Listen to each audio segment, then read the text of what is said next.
this is Jay at Kincaid's Is Music, and today I'm going to be talking about some common reasons you might be squeaking on your clarinet. One of the reasons you might be squeaking is if you are not completely covering the tone hole. So for instance, if you're only covering 3/4, for instance, or a half of a tone hole, that can be causing a squeak. And sometimes you might not realize you're doing that, so it's helpful to have a friend or a teacher watch you as you play and see if they can discover you're not completely covering that tone hole. So this is how I would normally play a C below the staff. And if I'm leaking a little bit with my finger, it's going to squeak.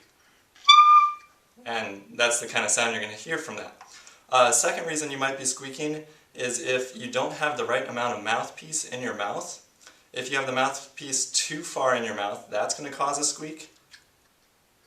And if you also don't want to have too little mouthpiece in your mouth because that's going to cause a really thin sound.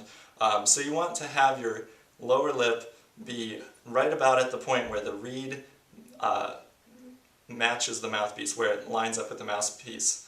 So you see a gap between it, and then when it first hits the mouthpiece, that's about where you want your lower lip. And if you've tried both of those things and you're still squeaking, another thing to try is to just check your reed. Make sure you don't have any chips in your reed. If your reed is ragged at the end, that could be a reason you're squeaking, so try a different reed. And keep good care of your reeds. And also something to check, sometimes you're fingering everything correctly, but you're using your tongue position to try to play a higher note than you're actually trying to play. So for instance, if I'm doing a G with no fingers down, and I voice it like a higher note, it's going to cause a squeaking sound. All I changed was how I was using my tongue and my lips. So that's where it's good to be able to use your ear and make sure you're hearing the note that you want to play before you play it.